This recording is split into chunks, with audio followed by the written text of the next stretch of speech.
I think that there's also fundamentally a major misunderstanding of China in this country.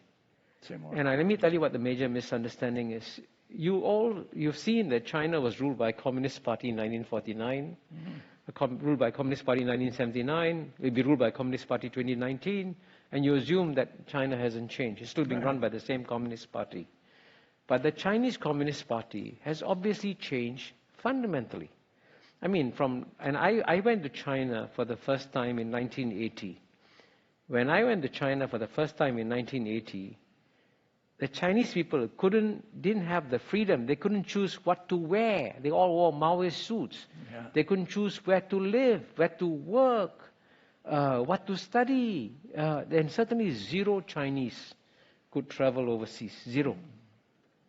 Now you go back to China. The Chinese people can choose what to wear, where to live, where to work, where to study.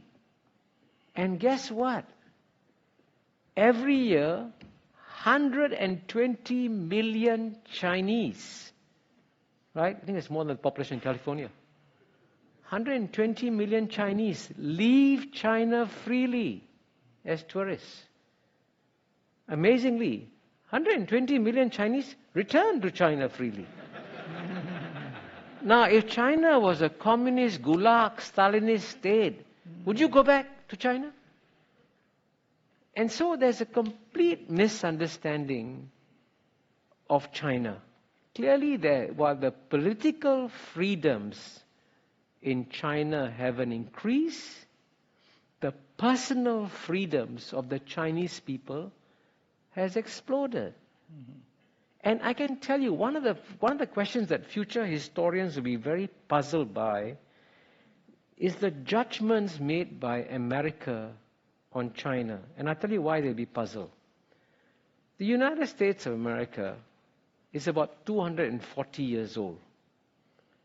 Chinese history maybe 2,400 years old. In today's world, you have a society which is 240 years old, passing judgment on a society which is 2,400 years old, and at a time when China has had its best 30 years of history, the Americans are telling Chinese, you guys are not doing very well. Really, you should change your political system. Listen to us, become a democracy, all will be well with you. And I can tell you one thing, that Chinese leaders, there's a whole shades of opinion among them. The one complete point of agreement that they all have is that they saw what happened to the Soviet Communist Party. They saw what happened to the Soviet Union. They saw what happened to Russia. It went overnight to a democracy. Guess what? The Russian economy imploded. Life expectancy came down. Infant mortality went up. The Russian people suffered. And the Chinese said, this is what happens when you have an instant democracy. So when the Chinese said, give us time, let us transform our political system in our own way, I said, let them do it.